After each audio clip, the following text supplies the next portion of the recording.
மற்றொரு காணொளியில் உங்கள் அனைவரையும் சந்திப்பதில் மகிழ்ச்சி அடைகிறோம். அமெரிக்காவில் ஒரு பாடசாலையில் கேட்கப்பட்ட கேள்வி இப்பொழுது மிகப்பெரிய சர்ச்சையை ஏற்படுத்தியிருக்கிறது. அமெரிக்காவின் ஒக்லஹாமா மாகாணத்தில் ஒரு பாடசாலை செயல்பட்டு வருகிறது. அங்கு படிக்கும் மாணவர்களுக்கு சமூக அறிவியல் பாடத்தில் வீட்டு பாடம் செய்து வரும்படி, ஹோம்ஒர்க் செய்து வரும்படி ஒரு அசைன்மெண்ட் கொடுக்கப்பட்டிருக்கிறது. இந்த அசைன்மெண்ட்டில் ஆராய்ச்சி செய்து உரிய விளக்கத்துடன் பதிலளிக்கும்படி சில கேள்விகள் கொடுத்திருக்கிறார்கள்.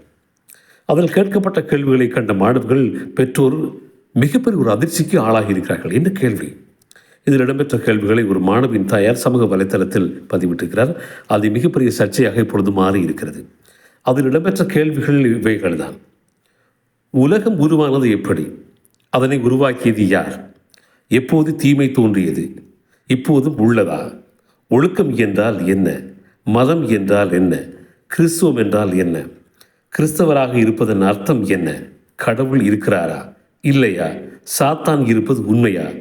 நல்லது அல்லது கெட்டது அல்லது இரண்டையும் மக்கள் ஏற்றுக்கொண்டனரா என இது போன்ற 10 கேள்விகளை அந்த பாடசாலை நிர்வாகம் கொடுத்திருக்கிறது. ஒக்லஹாமாவில் உள்ள உயர்நிலை பள்ளியில் மாணவர்களுக்கு அளிக்கப்பட்ட இந்த கேள்விகள் வெறும் அசைன்மெண்ட் என்றும் இது ஆராய்ச்சி தான் என்றும் அவர்கள் சொல்லியிருக்கிறார்கள். இந்த விடயம் மிக அற்பத்தனமானது என இப்பொழுது உலக அளவில் பேசப்படுகிறது. அவரது இந்த பதிவுகளை கண்ட சமூக வலைத்தளவாசிகள் அப்பள்ளியையும் கேட்கப்பட்ட கேள்விகளை விமர்சித்து இப்பொழுது கருத்துக்களை சரமாரியாக பதிவிட்டு வருகிறார்கள். இணையதளத்தில் பேசுபொருளான நிலையில் இந்த கேள்விகள் குறித்து மறு ஆய்வு செய்யப்படும் என்று அந்த பள்ளி நிர்வாகம் இப்பொழுது சொல்லியிருக்கிறது. இந்த காணொளி பற்றி உங்களது கருத்துக்களை பதிவிடுங்கள்.